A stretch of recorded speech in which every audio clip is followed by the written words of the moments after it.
Ayaan Hirsi Ali is with us now. She's author of Heretic, Why Islam Needs a Reformation Now. Ayaan, do you think it's plausible that a mother could live with a son and his radicalized wife and not know that radicalization had occurred? I think it is very difficult for the ordinary American to digest that.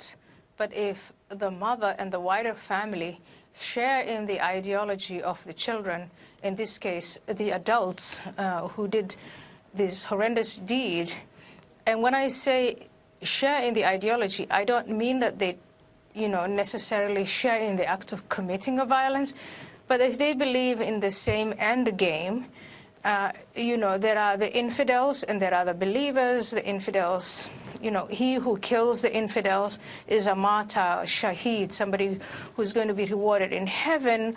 If you share in all of that, I think it becomes extremely difficult if you're a family member to go out there and tell, your family member and a fellow believer and go to the authorities and report them. It's just hard. One of the reasons I mentioned what happened to you when you were a child is because so many people have stopped and found it such a head scratcher. I know it seems weird because we know that they killed 14 people, but the fact that they did it when this mother in particular, this woman here, had a 6-month-old baby, and yet those who are radicalized, they don't care about children. They don't even care about their own children. Because it's worth giving up your children and your grandchildren and this world and whatever it means for something higher, something that transcends that, your sense of belief that, Allah is going to reward you in the hereafter.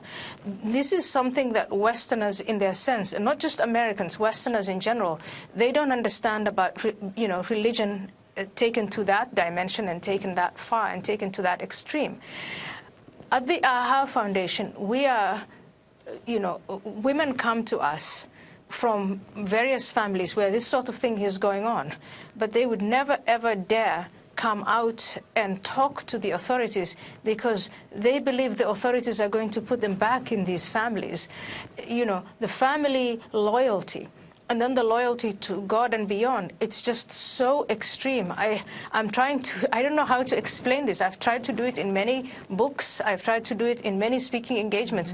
But it's extremely hard for you to understand, for the rest of the Western world to understand how deep this loyalty is. That's right. And every time Ayaan tries to speak out, one time, well, she's got a death threat hanging over her, which she's lived with for years, and even many Muslims in America have told her she needs to shut up, and that's why the name of her book is Heretic, and you should check it out. Ayaan, I wish we had more time, as I always do with you. Thank you for giving us your time tonight. Thank you. You're welcome.